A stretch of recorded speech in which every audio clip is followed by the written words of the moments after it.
पूर्वतन अध्यक्ष डॉक्टर प्रभात चंद्र मिश्र महोदय, NCC group Cuttack group commander colonel Satyabrata Swain महोदय, उपस्थित colonel Sanjeev Dewan commanding officer Odisha girl battalion NCC Bhubaneswar, मंचरे उपस्थित आम समस्तंकर परिचित जगतसिंहपुर सांसदंकर प्रतिनिधि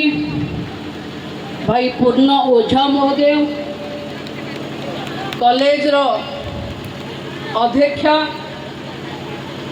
मोर साथी सहयोगी भौणी विनोदिन, मंचरे बसी समस्त अध्यापिका माने अध्यापक माने, मो सामने बसी ये अंचलर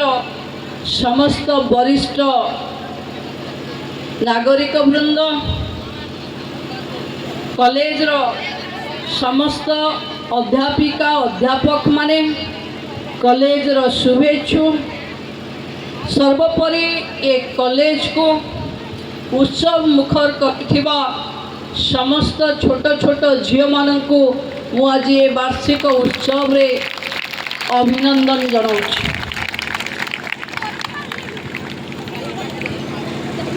दीर्घ 42 वर्ष हेलानी ये कॉलेज आपण को बापा माँ माने ए छुआ जो माने पाठ पढ़ुथिबे तांको बापा माँ माने बोधे पाठ पढ़िला बेले ये कॉलेज ता आगु भी हेथिबो। ये कॉलेज आम अंचल रे एक नारी शिक्षार प्रसार पाई पर्टिकुलरली वोकेशनल ट्रेनिंग माध्यम रे महिला बा झियो माननकु एक रोजगारक्षम करिवा पाई प्रभु निगमानंदन का आशीर्वाद रे सेतबेलर बंधु माने जो माने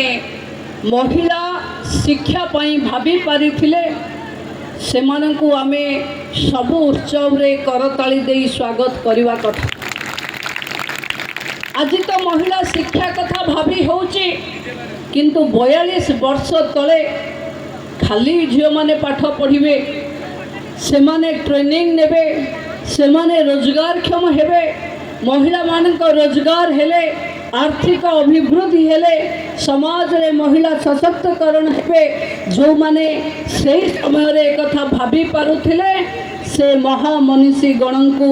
मैं मंच नमस्कार करुचे। बंधु माने सेतबेले जेतबेले कॉलेज होउथिला, कॉलेज पाई कि लोक जागा दे दउथिले, कॉलेज पाई लोक निजे पैसा दे घर कर दउथिले, कॉलेज रे थिबा अध्यापक अध्यापिका माने बिना पारिश्रमिक रे आसी पाठ पढ़ौथिले एवं जो माने ये कॉलेज को निरविच्छिन्न भावे अध्यापना देई ये कॉलेज को एक शिखर रे पहुँचाई से समस्त अध्यापिका अध्यापक माननको आमे कृतज्ञता जणैबार कथा। भौणी माने आज दुनिया बदली, समस्ते महिला सशक्तिकरण केन्द्रबिंदुर कथा कहउचंती, महिलांकर आर्थिक सामाजिक विकास हवा पाई महिलांक पाई सरकार गोटिए परे गोटिए योजना आरंभ करिछि। देशर प्रधानमंत्री तो मंच उपरु लालकिला रे पताका उत्तोलन कला बेले देशर झियो मानंकर मेन्सुरल स्वच्छता उपरे कथा कहि पारुचंती। मु देखुथिली आपनक प्रिंसिपल जेतेबेले आपनक पाखे इनसिनरेटर